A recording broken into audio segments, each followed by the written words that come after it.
ભક્ત કવિ નરસિંહ મહેતા યુનિવર્સિટીના પટાંગણમાં ગણતંત્ર દિવસની ભવ્ય ઉજવણી. કુલપતિ ડોક્ટર પ્રતાપસિંહજી ચૌહાણે તિરંગો લહેરાવ્યો. રાષ્ટ્રીય કક્ષાએ વિજેતા ખેલાડીનું કરવામાં આવ્યું સન્માન. નમસ્કાર, સહજ ન્યૂઝ સાથે હું છું ગોપાલ ભેસાણીયા. જૂનાગઢથી અમારા પ્રતિનિધિ આશિષ વસાવડા પાસેથી મળતી માહિતી મુજબ ભક્ત કવિ નરસિંહ મહેતા યુનિવર્સિટીમાં આજે 77મા પ્રજાસત્તાક પર્વની ભવ્ય ઉજવણી કરવામાં આવી હતી. યુનિવર્સિટીના કુલપતિ ડોક્ટર પ્રતાપસિંહજી ચૌહાણ દ્વારા ધ્વજવંદન કરી કુલપતિએ ગણતંત્ર દિવસની શુભેચ્છાઓ આપતા જણાવ્યું હતું કે પ્રજાસત્તાક દિવસ ભારતીયો માટે સ્વતંત્રતા, સમાન અને લોકશાહી મૂલ્યોનું પ્રતીક છે. બંધારણમાં નિર્ધારિત મૂલ્યો પ્રત્યે આપણી પ્રતિબદ્ધતા જ દેશને મજબૂત અને પ્રગતિશીલ બનાવશે.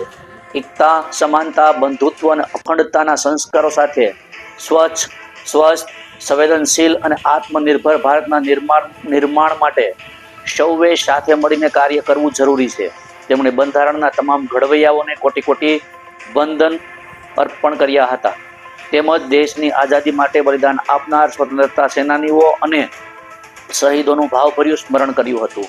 સાથે જ યુનિવર્સિટીના સ્ટાફ અને વિદ્યાર્થીઓને એકતા અને બંધુત્વના ભાવ સાથે કાર્યરત રહી યુનિવર્સિટીને સર્વોચ્ચ સ્થાને પહોંચાડવા આહવાન કર્યું હતું. પ્રજાસત્તાક પર્વ નિમિત્તે યુનિવર્સિટીના પ્રતિભાશાળી ખેલાડીઓનું પણ સન્માન કરવામાં આવ્યું હતું. યોગમાં ઓલ ઇન્ડિયા યુનિવર્સિટી સ્પર્ધામાં સુવર્ણચંદ્રક વિજેતા શાહનવાજ વાજાને 25,000 રોકડ પુરસ્કાર તથા શિલ્ડ એનાયત કરવામાં આવ્યો હતો. તેમજ વોલીબોલ સ્પર્ધામાં વેસ્ટ ઝોન આંતર યુનિવર્સિટી સિલ્વર મેડલ મેળવનાર મહિલા ટીમે ₹20,000 રોકડ પુરસ્કાર શિલ્ડ આપવામાં આવી. વોલીબોલ ટીમના કોચ વરજાંગભાઈ ઝાલાને પણ કુલપતિએ બિરદાવ્યા હતા. કાર્યક્રમના સમાપન સમયે રજિસ્ટ્રાર રમેશભાઈ પરમારે સૌ કર્મયોગી સ્ટાફ અને વિદ્યાર્થીઓનો આભાર વ્યક્ત કરી ગણતંત્ર દિવસની શુભેચ્છાઓ પાઠવી હતી.